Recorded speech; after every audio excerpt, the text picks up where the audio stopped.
Nelson, New Zealand का वह छोटा सा शहर जहां सुनहरी रेत नीले समंदर को छूती थी और एबेल तस्मान नेशनल पार्क हरे नगीने सा चमकता था। इसी शांत और सुरम्य स्थान पर डेजी अकेली माइटाई नदी के किनारे चल रही थी। पेड़ों के बीच से छनकर आती धूप उसके चेहरे पर हल्का निखार ला रही थी और हवा में चिड़ियों की मधुर गूंज थी। कुछ हफ्ते पहले ही डेजी ने इस शहर में कदम रखा था, दिल के पुराने घावों को भरने के लिए।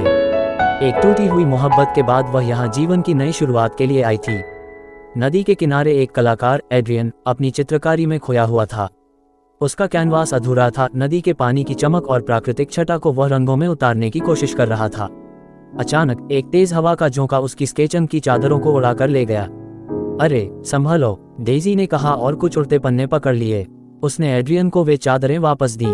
उनके हाथ हल्के से एक दूसरे को छू गए। एड्रियन ने सिर उठाया और डेजी की नम्र आंखों और मुस्कुराते चेहरे को देखा। बहुत बहुत शुक्रिया, आज हवा कुछ ज्यादा ही शरारती हो रही है, उसने हंसते हुए कहा। लगता है, डेजी ने मुस्कुराते हुए जवाब दिया।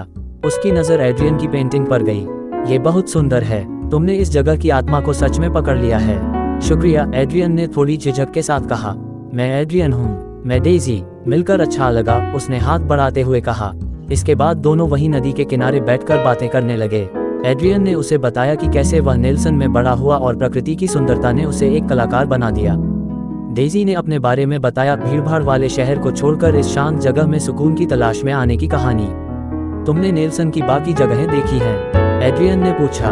अभी तक नहीं, अकेले जाना थोड़ा अजीब लगता है, डेजी ने हल्का सा हंसते हुए कहा। अगर तुम्हें मंजूर हो तो मैं तुम्हें कल सब दिखा सकता हूँ, एड्रियन ने संकोच के साथ कहा। क्यों नहीं, मुझे अच्छा लगेगा, डेजी ने मुस्कान के साथ जवाब दिया। अगले दिन दोनों एबेल तस्मान पार्क की सैर पर निकले। सुनहरे समुद्र तट, घने जंगल और शांत पानी, हर जगह उन्होंने प्रकृति की सुंदरता को महसूस किया।